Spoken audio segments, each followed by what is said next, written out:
Well, welcome everybody to our webinar on recruiting and retaining talent. Good afternoon. I'm Paul Fahey. I'm a vice president here at Overit in upstate New York. So good afternoon and good morning to our friends on the West Coast. Yes, we see you, Pacific time zone. You know who you are. And for those of you that are going to watch this on demand, this is being recorded on Thursday, November 10th, 2022. And I mentioned that some of the updates that you'll hear, some of the opinions of our panelists may change. As you know, things have been changing, certainly in the world of recruitment and retention, pretty rapidly over the last couple of years. So if you're watching this on demand, keep in mind that this is an early November 2022 point of view. So recruiting and retaining talent, pretty broad topic, and certainly one that's important, and certainly one that's important enough to really drive almost record attendance. This is pretty hot topic. And for that, we have a pretty hot panel. We're going to go a little bit beyond just the 101 level. We're going to talk beyond workforce challenges in the era of mass recruitment. We're going to go on an assumption that, and I think from the folks we've seen on the registration list, that you already get it. You've been living this. You've probably built your careers on some of these challenges, and they just simply got more acute over the last couple of years. So before I introduce the panel that's on your screen, let me set the context for the topic. So because this is our jobs, these are our careers, we're responsible for building cultures, recruiting talent. We pay attention to a lot of this. We're reading newsletters, we belong to associations, we attend webinars like this. And if you're a news junkie like me, you listen to NPR's Marketplace. And if you did last week, you heard the November job openings and labor turnover report from our friends at the Labor Department. That report is JOLT, job opening labor turnover. It's a monthly report based on a survey from a couple months prior. And essentially, I think that sets the context for today's conversation. What is it we're really dealing with here? So the November report on September activity basically showed us that employers advertised 437,000 new jobs in September than they did in August. And that brings the total to 10.7 million open jobs out there, which is a lot. Adding to that, in September also, 4.1 million people quit their jobs. That's also still a lot, although to be fair, it's a little earlier or a little less than it was earlier this year.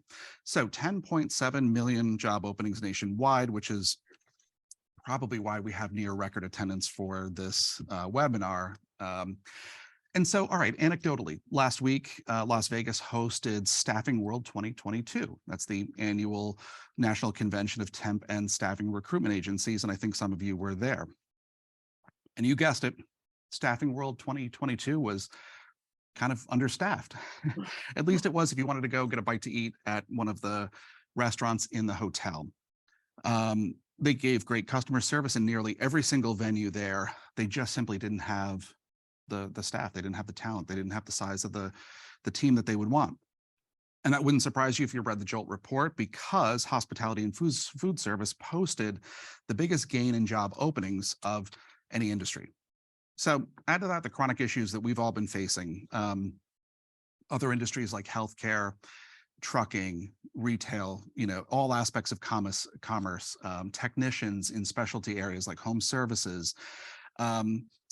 And all of that kind of rolls up to my table setter, for that 10.7 million job openings that we're all in some way responsible for, to try to make that number just a little bit smaller. But hey, I'd rather light a candle than curse your darkness. And for that, we have this fabulous panel assembled. So let me introduce them briefly, and I'll take you through a little bit of the story arc just to give you a sense of what's ahead for the next few minutes. So we're going to start kind of outside the company culture, outside the organization. And Amy and Sue are going to take us through their perspective on those job seekers. They work very closely with them and have a sense of, what are their motivators? What are their drivers? Why are they moving? And I think that's an important place for us to start. So to that perspective, Amy Fine-Reeves is the founder and CEO of Job Coach Amy, and she's leveraging more than 2 decades of experience as an executive and hiring manager to help professionals really at all levels of their careers and I love her description of this, find and keep jobs that make them happy. She has a pretty unique perspective also on millennials, Gen Z, as well as consulting on practical approaches to implementing improved management practices. So welcome, Amy. Thank you so much, Paul. I'm thrilled to be here. And also for that perspective, we have Sue Bortone. Sue is a Harvard certified person in charge of change management, and has more than 15 years experience in recruiting and staffing, working nationally with clients ranging from startups to Fortune 100 brands. So really diverse perspective on company sizes as well as cultures. She recently launched Noble Talent Group, and throughout her career has helped more than 6,000 people build their careers across a number of different industries. And Sue, I think you also just recently authored a book. I did not. Oh no, Amy did. I'm sorry. That was you. That was Amy. I'm sorry. I'm sorry. Perfect. Surprise. Amy, I'll come back to mine. so Amy and Sue, co-authors of something. Thank you very much. That's future planning right there. From there, we'll move into the company. And for that, actually, we're going to go overseas to our friend Sonia Nagpal. Sonia is an HR leader for startups. And Sonia's got this really interesting perspective. And I think one of the reasons we're excited to have her on the panel is she has that challenge of recruiting people to something that doesn't exist. So, imagine the challenges we have bringing people into very, companies that are at different levels of maturity. How do you attract talent to something that isn't there yet? So she's the head of human resources for Lena AI, which is a virtual assistant for enterprises, and stoked to help startups travel that journey from seed to Series C funding. At the center of all that, of course, is talent. So Sonia, thanks for joining us. I'm very happy to be here. Thank you. Thanks. So then we'll take a deeper dive inside the company. And for that, we'll turn to Mike Brown. He's the Director of Communications at Breeze, and you might know him as a contributor. He's on quite often. Bloomberg, CNBC, Wall Street Journal, Washington Post tap into him for not only his perspective on personal finance, but of course, things like employee benefits, talent recruitment, retention, all of those themes that we're talking about today. And he'll share some insights on not necessarily atypical benefits, but kind of a unique perspective on things that are going to go beyond this arms race where we're all going to try to outspend each other for talent and go from there. So Mike, thank you. Yeah, thanks for having me on, Paul. And our other two panelists, Warren and Doogie, experts in creating change within organizations, really for businesses of any size. We really wanted to make this panel and this conversation relevant to folks that have a lot of resources in their human resources and, even smaller organizations that could benefit from some of the practical and actionable tips. So they'll talk about some of the organizational changes that need to happen or should happen, or things you can be doing within your organization, workflows to vet, onboard, train, org charts, things like that. They're going to help you attract and retain talent. So Warren Zeisser is the founder of We Rise Consulting. He's executive coach, a business consultant, speaker, more than a couple decades of success. Really on a number of different issues, but in particular turnarounds, really good at getting inside an organization, helping to understand what the role is of talent and how to get organizations to, not only align, but also help profitability on that. So Warren, welcome. Hey, Paul, thank you. And really excited about the conversation today. Likewise. And seated immediately to his left or right or wherever it is on your screen, David Levine, or Doogie, as we call him, is the founder of IAS Consultant. And really, he's a man with a mission. His goal is to personally reduce the number of companies that fail by a mere 1%. A very noble pursuit. And he does this by teaching business owners how to trust their businesses, how to look at those internal operational considers and processes that are going to ultimately result in not only improved results, greater success for businesses, but yep, you guessed it, at the center of that is talent. So that's an introduction. I'm sorry, hi, welcome, Duke. It's a pleasure to be here. Don't worry, you're excited, Paul. I'm with you. I am fired up for this and eager to stop talking. You're not here to hear from me, and I want to really quickly turn it over to the panel. So for that, Amy, Sue, why don't you guys start us off? As we mentioned, let's get inside the mindset of the job seekers and really understand, why are people moving? What are their motivators? What are some of their key drivers? And I think that would be a great place to start as we then transition the conversation, but the panel's going to jump in, throughout this as we go through. So Amy, why don't you start us off and with Sue on this part of the topic? Sure. Thank you, Paul. And since you mentioned it, I will plug my book, which is College Please. Secure Explain Tools, Skills, and Confidence to Your Job Search. And I'm thrilled to say it was just adopted as required reading for one of Cornell's career development classes this spring. My take on this is there is so much disengagement in the workforce right now from between employees and managers. And if you take a look at the recent Microsoft study that made such a buzz a few weeks ago, where 85% of managers have productivity paranoia about whether or not remote employees are really doing as much work as they should be doing, it gives you an idea of how disconnected managers are from their employees. I mean, why are they not on top of what their employees are doing? And I think that if you turn that statistic around and think about the fact that managers don't know on a day-to-day basis exactly what their employees are accomplishing, it gives you an idea into the mindset of an employee and how close they are to their managers on a day-to-day basis. And I think there's a big engagement gap between employees and managers, and that's driving a lot of this. There's also a lot of barriers to leaving that are gone in the remote workforce because you don't feel as connected to the company, to a culture, to a manager, to even something like being used to your daily commute. So a lot of the things that kept my generation or previous generations in a job are just kind of gone now. And there's a lot more incentive to change.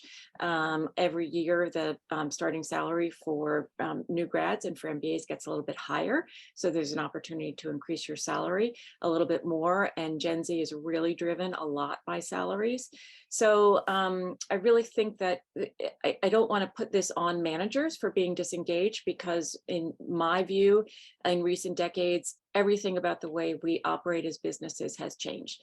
The way we purchase goods, the way we manufacture goods, the way we develop services, deliver services, everything about business has changed in the digital age. And as company leaders, we've asked our managers to do, and as leaders, we've had to do more and more and more and more. And the time and the inclination and the ability to do basic management has just taken up, the ability to do that has just been less and less and less. And employees have felt that and have little communication, little management, little guidance on where their careers are going. I work with companies even who don't have formal documents about what the next role, the next formal job description is in a career path. And that hurts them in retaining employees. So really it's communication, it's personal management, it's personal connection with their employees that is leaving a lot of employees feeling disengaged and much more inclined to leave, and also burnt out, because as others leave, leaders are saying, well, let's get by with who's left for as long as we can. And that's why employees are leaving, because they feel like they're doing 2 or 3 jobs at once. And that's what makes the market ripe for a lot of departures. Yeah, thanks. Sue. Yeah, and I think honestly, echoing what Amy just said, you know, we're seeing so many candidates now looking for that flexibility, right? And looking for the hybrid or the remote work environment. But there's good and bad that comes with that, because that also gives less visibility. And, you know, to your point, that leads to less engagement, you know, and less buy-in from the employees in their company culture. But it also leads to less connection to that leadership. So we're seeing candidates that are working remotely are 38% less likely to get raises and bonuses, and they're actually 50% less likely to get promoted, which is just a huge gap. So, you know, when we're looking at that, that's really telling us a story that there's that gap there. And the companies that are attracting candidates are the ones that have that leadership that have succeeded at that. So, you know, while we have the technology, when everybody's internet is working well, to be able to work remote, we don't have the leadership infrastructure and that cultural infrastructure, you know, and part of that is a lot of people that get put into leadership don't necessarily have that coaching and that guidance to know, you know, the things that they need to implement along the way to ensure that they're creating that dialogue, ensure that they're listening to their employees, implementing and moving their careers and their capabilities further ahead. And let me ask this of you and the group. as over the last couple of years, we've shifted many of us almost wholesale to a virtual environment. Is there a presence bias? Is there a bias toward the people in the office that are here next to me and we can yuck it up at the water cooler, compared to the folks that may be working remotely? Absolutely. It's and I would say too, like the one of the hard things is that we've seen companies went remote and they hired people that are in different states too. And now if they're coming back to the office, now you have a group of people that can't be in the office and you have a group of people that are forced to be in the office. So Right. not only is there a culture rift in there because they're getting different experiences, but there's different expectations as well. Susan just hit on it for me. It's the companies in the United States and around the world have been running under a certain experience model for years of this workplace culture. The physical family community is present on location. However, we've created a new world where we now have to reapproach our experience design for staff just the same way we did experience design for our customers when we design and send create a product or service for them and we have that whole experience. You have to go back and create what is that staff journey. We touched on certain processes in there like future setting, and maybe future setting isn't so much as the only internal view that we've always had of like, what is this person going to do for me next? Companies actually need to have to adapt and take on the mentality of what am I going to do for this person next? If it's here or somewhere else, doesn't matter. If you take on that stake, you've created more inherent value for that person to be a part of your organization. I think as an individual, you are able to, you need to really self-advocate and be able to make your presence be known, make sure that you're getting the good work that you deserve, and make sure that you're getting credit for the work that you do. And really, you need to let your personality be known and make the personal connections. It's a lot more difficult. It can be done, but you have to work a lot harder and you have to be your own advocate at work. And that's difficult. And I don't think a lot of certainly new career people young in their career have the ability necessarily to know how to do that. Or possibly even the confidence to be able to say, hey, I'm, not used to tooting my own horn, but I want to let everybody know what I did, or have them get to know me a little bit better. Absolutely, especially women, I'll say, but also for professionals on the inside or who are not remote to understand that and know that they're looking for that. Sonia, let me bring you into this. So over the last couple minutes, we've been talking, I think we'll explore this a bit more throughout the morning. What are those motivators and drivers or whatever? So as Amy and Sue were talking about this, I'm thinking, okay, one of those drivers is an engaged culture. And, what's the level of appreciation I might have from management and all those other attributes. But your experience and your perspective is on startups. So I can't go on Glassdoor and find a company that barely exists to know what people think of them already. So tell me, what's your approach to how do you start to create those expectations? How do you communicate that? How do you start to package something that's in such infant stages? Well, I personally feel bringing the right people on board is important for any business, right? But for startups in particular, they can't afford to make hiring mistakes. When the money is tight and the credibility is yet to be established, like we just said, a wrong hire can actually put back our business for months, or even not, let it take it off altogether. So I feel that putting things right for them right in the beginnings is extremely important. Like, for example, the recruitment stage. Like for me, I think I'm notoriously famous for letting that interview part be an eye-opener, both for the candidate and for me. I think gone are the times where we gauge the skills and the ability for the candidate to do the job and hence hire them inside. Now is the time when we use interview timings, the recruitment process, to sell ourselves to the candidates, right? Everyone today is looking at what is in it for them. Like if I go to a job, there are plenty of jobs in the market. Like, of course, not talking about the current state where people are quite quitting, but there are plenty of jobs in the market. Anybody can give me money. There's so many products and services to work for me. But I want, as a candidate, the employer to answer me the question, what is in it for me, right? Why should I be part of your job? I think interview timeline, the recruitment timeline, plays a very vital role where you as an employer get to speak that language to your candidate, right? Where you just do not ask them if they can do the job well, but you tell them, hey, buddy, this is what we're making in this company, right? We aim to go this big. This is what we're trying to create. If this aligns with your passion, come on board, right? Because people these days want to work with people who align with their passion or their thought process, the core values of the organization, right? Money can be higher enough and can be adjusted, right, in other benefits that come along with it. But these core values and these core fundamentals do not change. Especially one point for startup, which is extremely difficult. And I think in my experience, a figure is, I cannot afford to give what a Google affords to give, right? For sure, period. So what I can afford to give is a sense of belongingness and ownership within the company. And that, I think, is one vital part of what startups can offer. But it's not fundamentally on paper, but how you execute it to the candidate, right? Make them feel of what is in it for them when they join the company. What is their growth prospect? How they are becoming the core part of something big that we're delivering. And all this happens right in the beginning. Because I firmly believe when you recruit the right talent, you don't have to worry about retaining them. They're completely aligned to the company and automatically they'll stay with you for the longest time, right? So I think right in the beginning, when you set the right base, number one, you don't only hire the right person, but you also ignore the chances of hiring a misfit. Like, for example, today I just hire someone without this cultural alignment and letting them know what exactly they're signing up for. Tomorrow, they might just quit immediately, leading to a lot of difficulty for me in the business, right?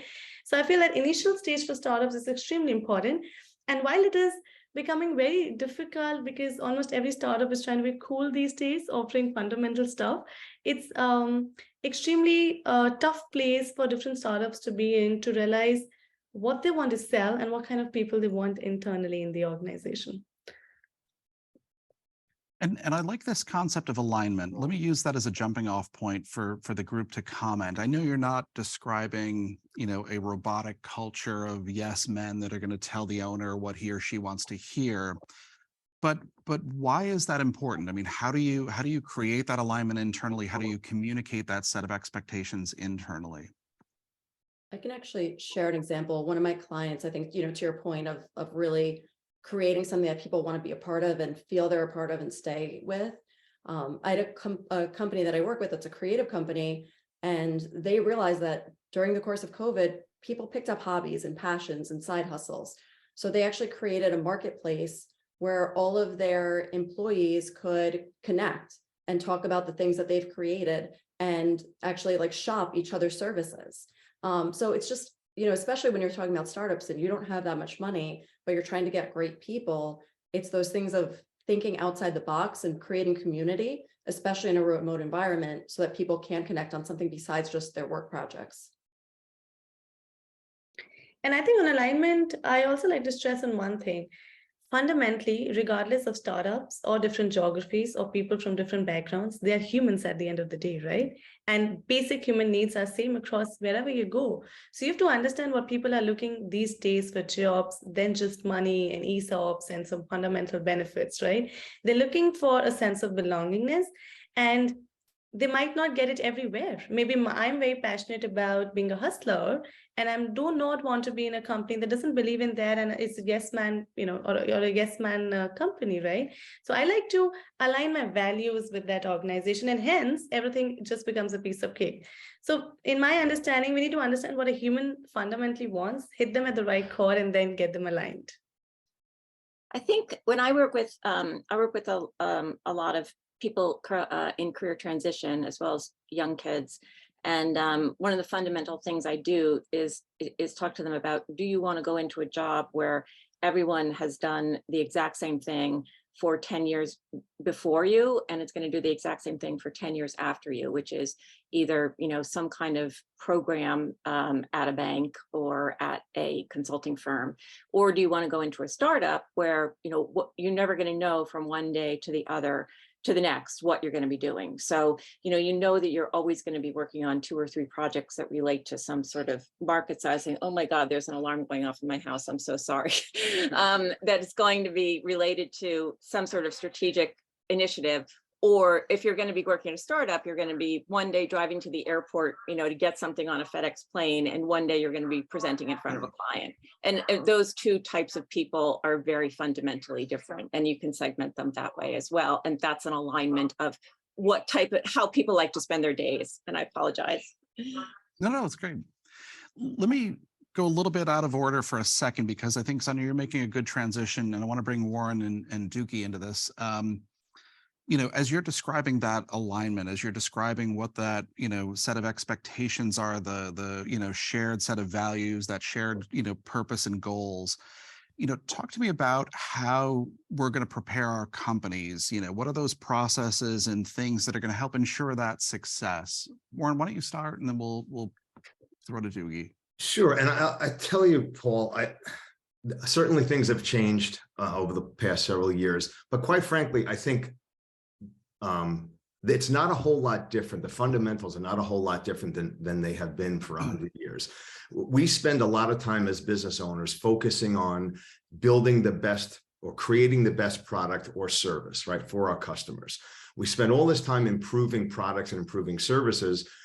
Well, when you're hiring people, when you're building a company, you should be building something that people want to buy. In other words, your culture. Do you have something that people want to be a part of?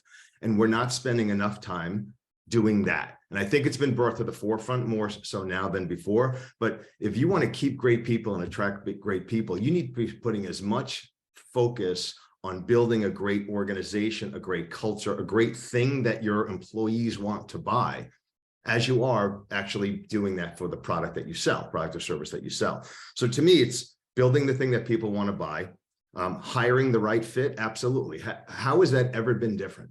Right? When was it okay to hire a bad fit? Right? It's the same as it was. We're just more focused on it. And you have to really be very diligent and disciplined about that.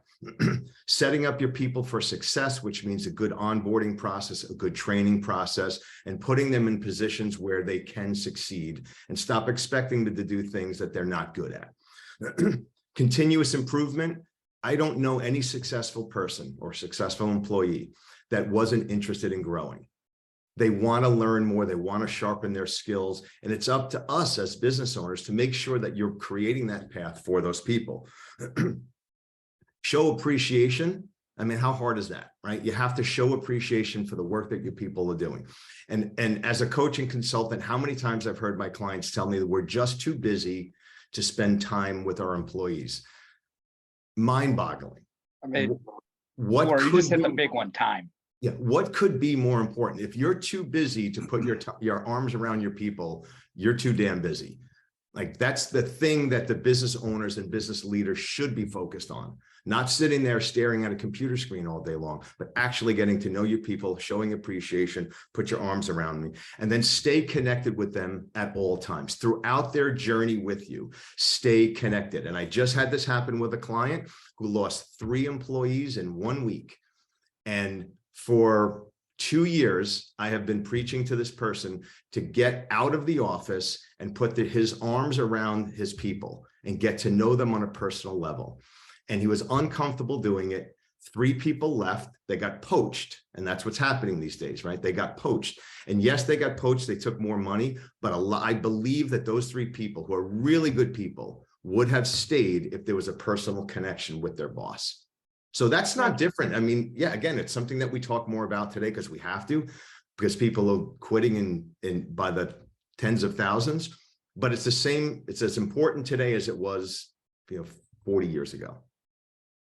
I totally agree. I think the basic systems, as Warren said, are 100% what everybody business needs. You need to have some sort of position design. You have to have some sort of onboarding. You have to have some sort of training and actual staff development, staff stewardship plans. What do those actually look like? Future setting for those people. However, how we do them has fundamentally changed. Like, we now have to design positions just like we design marketing, right? When a marketing company is going to deploy an empathy map to try to understand their client, the person that's purchasing from you, use the same mentality when designing your positions. Use the same tools. Really try to understand how this person thinks and feels. And also, What is it actually like? What do you need them to feel to want to push the button for you every day, to write that quote every single day, to sit at that computer and type every day? What does that person need to feel? Like, we're humans, we're motivated by emotions, and our systems have to be emotionally driven. And I think a lot of that has been lost over the years in the way businesses have transitioned. And we need to transition back to focusing on what are the core emotions that we need people to have to actually be successful, on top of characteristics and values. Skills can be taught, right? But everything else you have to like develop and build in people. So that's my 2 cents on that one. I have a question. Just like it just seems that remote work is here to stay. Probably not permanent remote work, but some sort of flexibility, hybrid work. So how do you foster that type of inter-office relationships in this world now of remote work and virtual work? So, you know, what would be some tips in that regard? Because that'd be a lot easier to do in person, you know, hang out at the water cooler, those kind of classic conversations. But now everything's a little bit tougher. So I think that's probably a challenge facing a lot of companies right now. So one of the things that I actually say is I push back when people ask the question, like, how are we going to do it?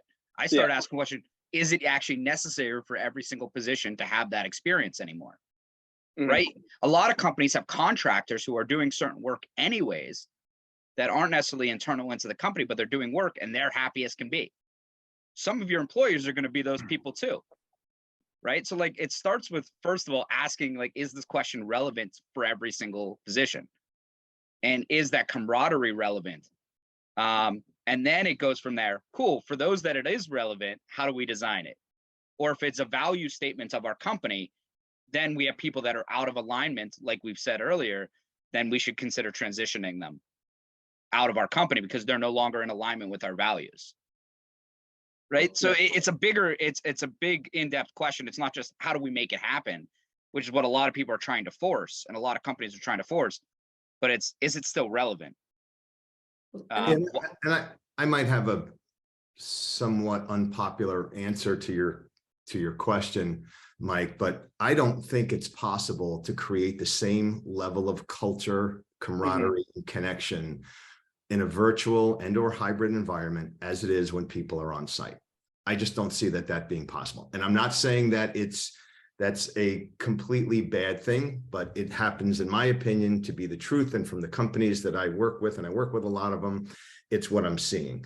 So I think that you have to continue, though, to put forth every ounce of effort to make that culture as good as it can be. So doing, Zoom meetings with your team every Friday. I've got clients who do that, right? And every Friday, everybody jumps on a Zoom. They share positive stories about their successes. They talk about their habits. They talk about their personal lives. And I think that's a really, that's necessary. It's the best you can do, right, to connect with your people visually when they're working in all different parts of the country.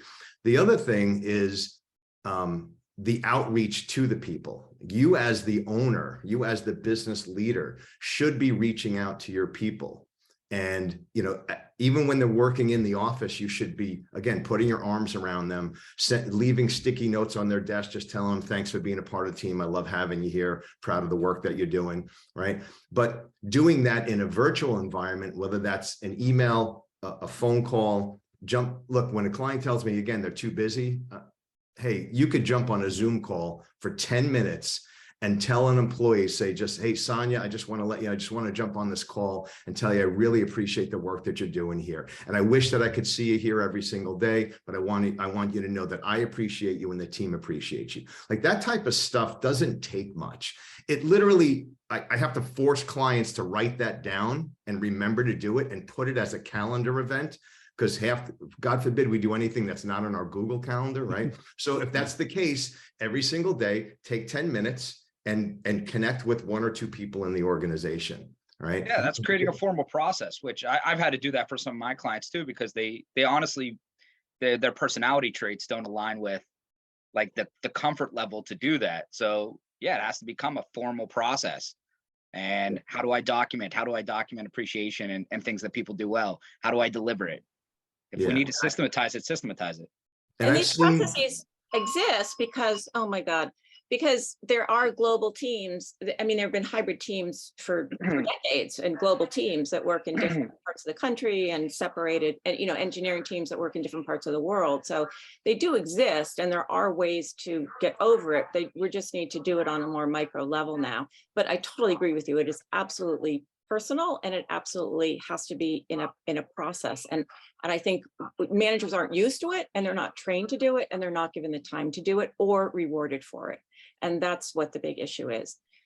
We do have a question from somebody. We'll jump into that in 1 second. I want to bring Mike in on this really quick, because so a moment ago we were talking about this set of needs, and even Doogie, I think you even mentioned there are even sets of emotions that are within a company. Makes me think of, I think we're all familiar with Maslow's scale of human needs. That triangle that says, okay, if you need to start with the basics of shelter before you can go to, food, before you can, ultimately, attain enlightenment. So Mike, aside from salary, because it can be limiting, there's only so far we can go, in terms of, the arms race to pay one person more than another to another. And without even creating resentment for the folks that are already here, the new person's coming in, making more than I am, all those complications. So take us through that set of, where are opportunities, I think, for that set of benefits, the things that we can start to offer that we can put into our toolbox that makes that more attractive. Yeah, so real quick, at a high level, I think the biggest thing for any employer going forward, I think kind of what I just touched on is, I don't think the hybrid model, I don't think is going anywhere.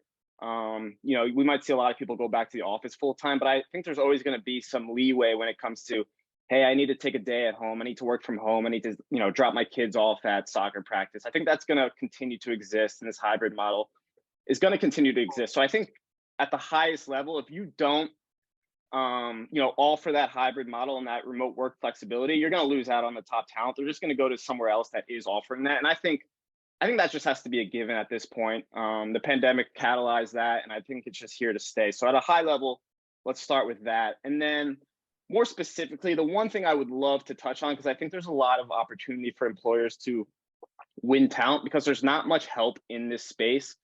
And it kind of lends itself to the whole, conversation about, everyone says work-life balance. I like to say life-work balance. And this kind of lends itself to life-work balance is paid parental leave. I think there's a huge opportunity for employers to recruit and retain the best talent if they offer paid parental leave. So Breeze, we actually do a lot of work in the benefit space, in the income protection space. And one of the things we work with is paid parental leave. So I've been kind of digging into the numbers with that benefit and how it can help employers. So a couple of stats I'd love to rattle off is 90% of working fathers said it's important for an employer to offer paid parental leave if they're looking for a new job. So it's kind of crossed this, we would always think about paid maternity leave, but it's not just maternity leave, it's paternity leave too. And I think that's important to remember. 86% of millennials are less likely to quit if their employer offers paid parental leave as a benefit. So there's just this huge opportunity. And then I actually conducted a study that said, a lot of employed people right now, they'd rather their employer offer paid parental leave than things like vision insurance or dental insurance. So kind of like those, they've been such core employee benefits for so long, but maybe it's time to rethink those to address the needs of the younger employees, the ones that, you want to build a company with. And it's a meaningful benefit. So another research study I conducted, 74% of employed women would have no savings left if they had to go on unpaid maternity leave for 8 weeks. So you could really be helping out employees here.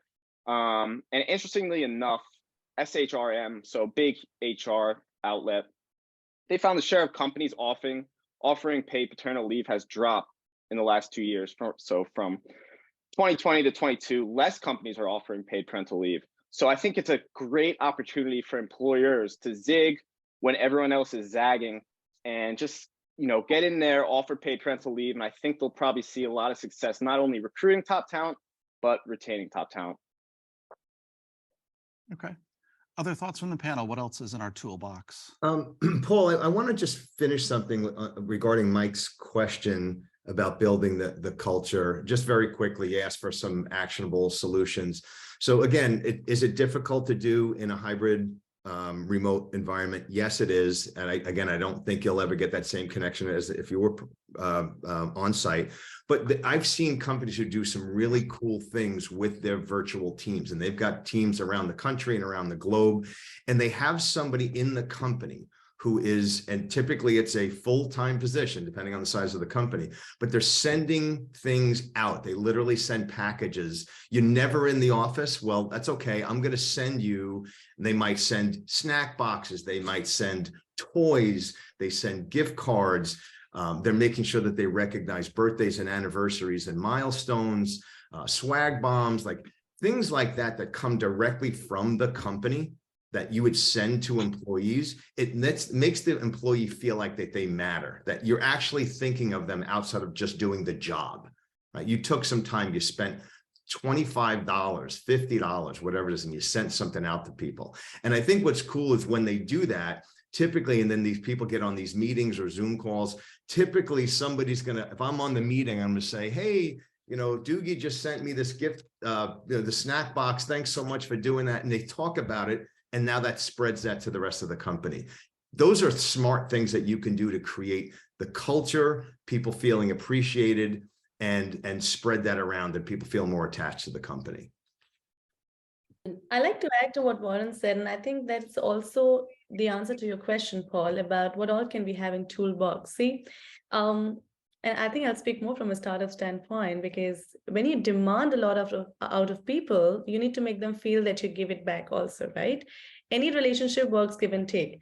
I can ask my team members to work 10 hours a day, or, you know, do one day something and the other something in a dynamic and agile environment, only if I give them what they need, right? And beyond money, beyond benefits, in that triangle hierarchy that you talk about, comes a feeling of belongingness, like I said in the beginning, and which can be shown via multiple ways, right? Especially in startups. Startups has a huge potential to grow, and ESOPs definitely play a lot of role there, right? If I'm in my core team and I'm offered a substantial amount of ESOPs, I have a long-term association with the organization. I look forward to become part of it, give my best today so that tomorrow when organization grow, I grow manifold, right? Second is recognition. I think not just tangibly with rewards that are tangible in nature, but you can always recognize people for their effort, which meets their sense of esteem and belonging to the organization.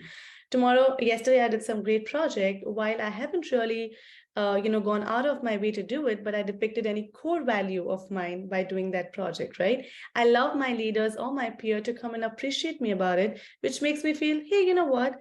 This organization makes me feel a part of it. Let me do even more for it, right? So I'm intrinsically motivated to do for the organization. So that's one of the greatest things. And I like to focus on it more, because connection and recognition works as a very, hardly packaged deal to make people stay. And I've had my personal experience where people have moved out because they either felt they're not connected within their special remote culture, or are not recognized for their efforts. And that's been the worst nightmare for me. Like, people can't leave for this, yeah? We can do everything for them, but if you don't do fundamentals, they're anyway going to move on. So you make them do whatever you want for the organization, but give in return what they want: recognition, timely communication. I think, Warren was adding about, we cannot really meet the kind of association you have at office versus what you can build in remote. But if you have the right intent and you communicate it regularly, you're still meeting the job at the largest level, right? Regular town halls where the CEOs and then, the top management and the leaders come and speak to you about, hey, we are invested in you. We want to do this for you, right? Second, you gauge feedback. Like, a lot of times when you see a lot of turnarounds are happening, people are leaving the organization, get into engaging your employees by understanding their pulse. Like at Lena, what we do, and I think I'm very proud to be part of an organization that does this for a living for other organizations. We have a tool called Lena Engage, which actually conducts feedback and surveys with the employees to understand their pulse and mood at different times of the year for different themes, which actually gives me as a management a very good insight on what's the pain point of people and how I can work on those areas to make it better for them the next time they fill the survey, and I know people will get retained, right? So it's not just one. We might think that, okay, people need more salary, but no, they might need a lot of other things. So you actually need to go down and sit on the table and ask, buddy, what you need? Tell me, I like to do this for you, right? So you package, and like I said, no one shoe fits all. I might need ESOPs, Amy might need recognition, or Mike might need a better role. So understand what one needs and package it so that tomorrow when you have to hire more or you have to retain more, the language that you're sending and the message you're sending across is that you value people for whatever they need, right? So I think all of these, especially in startup culture, I'm sure bigger organizations have better weight to play on, but especially in startup culture, we cannot afford to miss on any of these levers to put together a package for people to stay. Yeah, and I love I that that you use that data, or that you actually have that data to know when your employees are engaged, when they're happy. What are those? There was a great article about, must be about 8 or 9 years ago. A writer from the Washington Post. If you Google the phrase Google Misery Index, he actually went in and said, okay, for those keywords like stress, pain, anxiety, just fatigue, all those kind of things, what is the Google search volume for all those different phrases? And it was fascinating because he would look at what time of the year, what time of the day, and days of the week. So we started using that same kind of approach. And so you, Sonia, you've got a finger on the pulse of where your employees are and where they're feeling, and maybe that. We actually turn that on its head and use that to inform recruitment strategies for our clients. So not surprisingly, you probably hate your job most on your way to your job earlier in your week. Friday afternoon, sure, fine, whatever, weekend's here, I'll deal with it all again on Monday. So we started actually looking at developing not only digital strategies, but using, commuter media, in suburban and rural environments. Maybe you're using things like terrestrial radio or billboards or digital advertising, but why burn a budget 7 days a week when I can hit you at the time you're most susceptible to want to leap and move or whatever? So yeah, there's a lot of interesting data, I think, not only to protect people from being poached, or in our case, to actively poach them, I guess, anyway. Absolutely. One last thing here, right? Technology really helps us do that, right? Like when you have the right strategy and the right technology to partner it together, like Lena, we use our Lena Engage, and no doubt Gartner and Everest have recognized Lena as, the top employee experience management platform. But when you use the right tool to get that data and build it with your strategy, I think you're set for success. Amy? I really think the most effective strategy has to come organically from the managers and the team. There are effective communication tools now. I think Slack, creating working groups on Slack to discuss operating problems is a really effective way to bind colleagues together to discuss problems, and you can keep that communication channel open all day. I do think benefits, certainly keep people. I totally agree with your point about paid parental leave, Mike, but I do think that professionals seek to learn I think is a point everyone made in their career, but also to benefit from their colleagues. And I think managers making time to speak and communicate to each other isn't something that takes a lot of time. And I do think keeping communication open between professionals in different offices through something like a chat group where people are sharing best practices and solving problems on a real-time basis is something that really does bond people together into a culture and a community. So I think those kinds of tools, the organic ones, are really the best ones for retention. Yeah. So sorry to interrupt for one quick second, Mike. So we're inside of about 10 minutes. There's a couple things coming in through the chat for folks that are here on Zoom. I forgot to mention, and certainly welcome the folks that are watching this live streamed on our YouTube, Facebook, LinkedIn platforms. For those of you commenting there, we'll share your questions with the panel and we'll sidebar with you on those. But I want to go around the room for a quick second and maybe just ask, parting thoughts. We have a pretty diverse and robust audience here. These are folks looking for more nurses, technicians for their home services companies, drivers for their fleets. There's a really interesting mix, I think, in the audience. And Mike, maybe I'll let you share the thought you were going to be sharing in a second, but let me start with you. You know, if you could say one thing to these folks, you know, one key takeaway, the thing that, you know, the parting thought you'd like to leave our audience with, what would that be? Yeah, I'll so go to Mike and then Sue. I can kind of blend it with what I was about to say. I was reading a really interesting article this morning about younger members of the workforce. So this would be like Gen Z. They are shunning the after office happy hour. So they don't want to go out and get drinks with their colleagues after work. So basically what they're saying is, I don't want to, work is done after 5. I don't want to talk about work. I want to hang out with my friends and we have outside, you know, I don't want to do work gossip. I don't want to do any of that. I want to have my life and my work. And I think the pandemic and remote work kind of built that, that culture where it's like, life is here, work is here. I don't want them to like mix it all. So I think that's interesting because I'm one who I think some of the best, most innovative ideas have come over a beer at the bar with your colleagues. I think that's a great place for innovation. So I'm on the other side of that where I would like to have beers with my colleagues and I don't think it's a bad thing. So I think that's, and I think it's kind of what everyone has touched on. It's not one shoe fits all. Get a feel for your employers, get a feel for your employees, understand what they want. Maybe some don't want to do that happy hour after work. So don't force it on them. If they don't want to go, they don't want to go. The ones that want to go, invite them. You guys can have a good time and talk about ideas for the company. So I think it's going to depend on who your employees are, you know, how big your company is, and you're only going to find out what your employees want by communicating with them and talking with them and meeting with them weekly. So I think that's the biggest takeaway. It's just open communication and understanding what each employee wants. Maybe some want to go home, get beers with their friends. Maybe some want to get beers with their colleagues. Either or. Thanks, Mike. Sue and then Doogie. Yeah, I think just echoing that, you know, it really comes down to listening and the communication, right? And everybody has different needs at the end of the day, but everybody wants to be heard.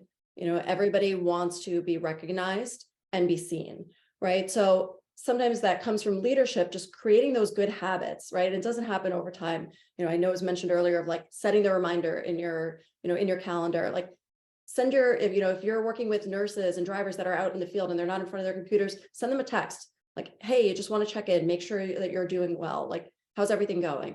You know, and then on the flip side, when we talk about benefits, your employees are your best source for that. You know, like I know Mike was talking about the paid parental leave, which is huge. Well, can you take that a step further? You know, I've seen companies that do, you know, you can return part-time for the first year after your parental leave, and you still keep your role even if you're in a leadership role, or, you know, summer Fridays all year.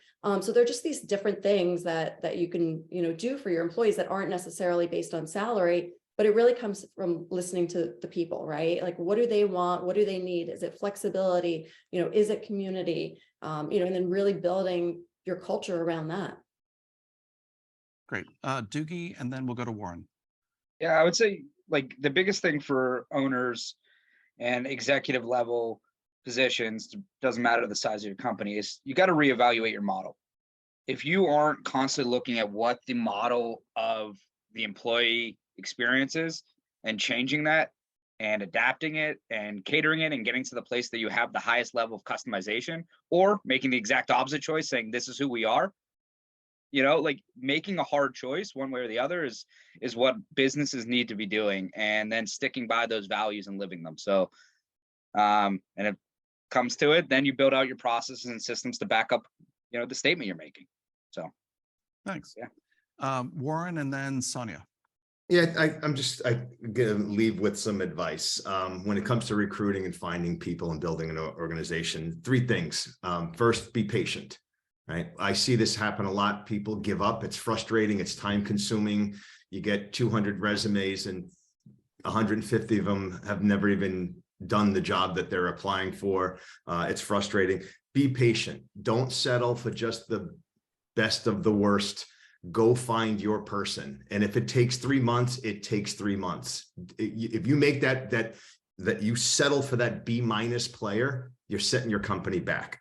Be consistent. That means recruiting is always going on. You're always recruiting. You're not just turning it on and off like a light switch. Constantly be meeting people. Get on LinkedIn, go to events, look for great people that they're out there and they don't just live on Indeed.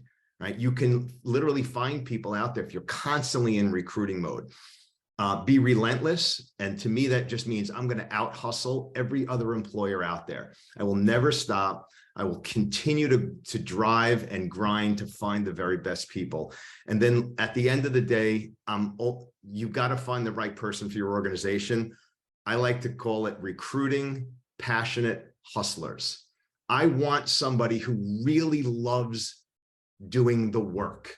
I'm not talking about a workaholic. I'm not talking about somebody who sacrifices their personal life, but somebody who truly is passionate about work and doing work. And it takes pride in doing it. Give me that passionate hustler, and I'm going to build a great organization. Thanks. Sonia and then Amy. Wow, I echo to what Warren says. And I think I'll start with top 3 things. I mean, just one piece of advice. Again, listen to what your organization wants. Do not do what other organizations are doing. What they're doing might not work for you, right?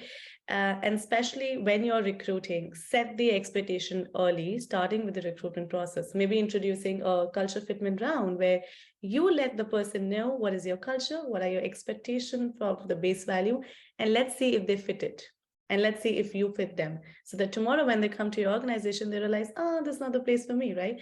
So set the expectation right in the beginning so that neither you waste their time nor yours. Create a culture and then work to keep it, maybe using a culture keeper team from the long-term employees in the organization. Because when you hire and then you transition their time towards the end of the journey, that is the most important thing, right? How each and every day they keep falling in love with the company again.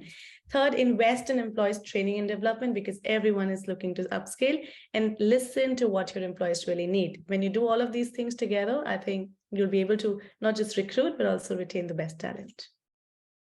Awesome. Amy, wrap us up. Okay, and thankfully the city of Boston has stopped testing my alarm system.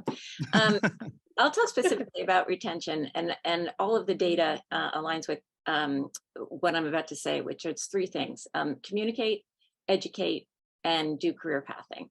So in terms of communication, allow your managers time to offer feedback and incentivize them and make them accountable for offering feedback and communication. In terms of education, employees want to learn on jobs, especially when you're talking about truck drivers and people who are not entirely considered professionals. They want to be able to go to school. There's a lot of companies that are offering, that have been hired by companies like Walmart to take their people they're hiring and offer them education, online education, not degrees necessarily, but online education. And the third one, career pathing. Make sure that you have your job descriptions in order. Make sure that people that you're hiring know where they're going to go next in their careers, and what goals they have to achieve to get to that next step. That's the kind of information that employees want in order to stick around and get to the next level. Thanks.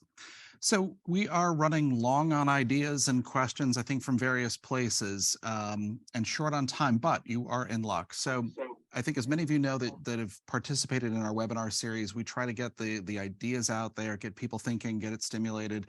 And we'll reach out to you shortly with a couple things. 1, recording of today's webinar, but 2, in the coming weeks, we're going to be hosting what we call roundtable discussions. And we're going to bring in a couple of our panelists, for a few of these. And it's really a chance to have a deeper dive and more of a dialogue. At this point, you've been hearing from our panel, and thank you to our panel for sharing their time and expertise with our audience. But we want to give you an opportunity to really have almost like office hours. Hey, I got a question or a specific thing, or could you elaborate on that? So keep an eye out on your email inbox for invitations to those over the next couple of weeks. We'll look at the chats and comments that were on our social media from the live feed there. We'll share those with our panel and ask them to respond, based on that. So thank you first to my colleague, Kristen Matthews, for really assembling a fabulous panel. This was a really, really stimulating discussion. Thank you. As always, Katie, our producer, Dave, our studio engineer, and from Overit Studios here in upstate New York, I'm Paul Fahey, your host. Thanks for joining us today. Thanks again to our panel. Let's go make it a great day, everyone. Thank you, gang. Thanks, everyone. Thank you. Bye-bye.